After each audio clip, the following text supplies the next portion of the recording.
លោកឧត្តមសេនីយ៍ទូឡៅមីងហួតអញ្ជើញនាំយកអំណោយដ៏ថ្លៃថ្លារបស់ឯកឧត្តមសោធីដែលកស្នងការនគរបាលជាតិនិងលោកជំទាវប្រគល់ជូនសិស្សានុសិស្សនិងសាលារៀននៅស្រុកកំចាយមៀខេត្តព្រៃវែង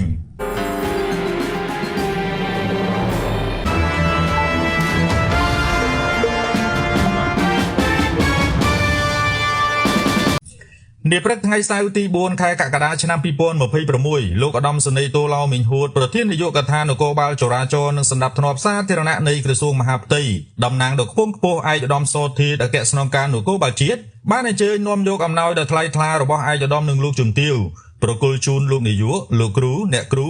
និងសិស្សានុសិស្សនៃសាលាមេត្រីក្របៅចាស់និងសាលាបឋមសិក្សាក្របៅចាស់ស្ថិតនៅឃុំក្របៅស្រុកកំចាយមៀខេត្តព្រៃវែងអំណោយដែលបានប្រគល់ជូនរួមមានសៀវភៅសិក្សាចំនួន3300ក្បាលស៊ីម៉ង់ចំនួន1តោននិងថវិកាចំនួន2,65,000 រៀលដើម្បីចូលរួមគាំទ្រការអភិវឌ្ឍហេដ្ឋារចនាសម្ព័ន្ធសាលារៀននិងលើកកម្ពស់គុណភាពនៃការបង្រៀននិងការសិក្សា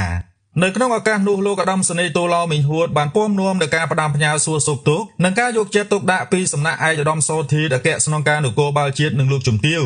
ជូនដល់លោកនាយកលោកគ្រូអ្នកគ្រូនិងសិស្សានុសិស្សទាំងអស់ព្រមទាំងបានលើកទឹកចិត្តឲ្យបន្តខិតខំប្រឹងប្រែងនៅក្នុងការបង្រៀននិងការសិក្សារៀនសូត្រដើម្បីរួមចំណែកកសាងធនធានមនុស្សប្រកបដោយគុណភាពសម្រាប់សង្គមជាតិសកម្មភាពខាងលើបានឆ្លុះបញ្ចាំងអំពីការយកចិត្តទុកដាក់របស់ឯកឧត្តមសោធីអគ្គស្នងការនគរបាលជាតិនិងលោកជំទាវចំពោះវិស័យអប់រំ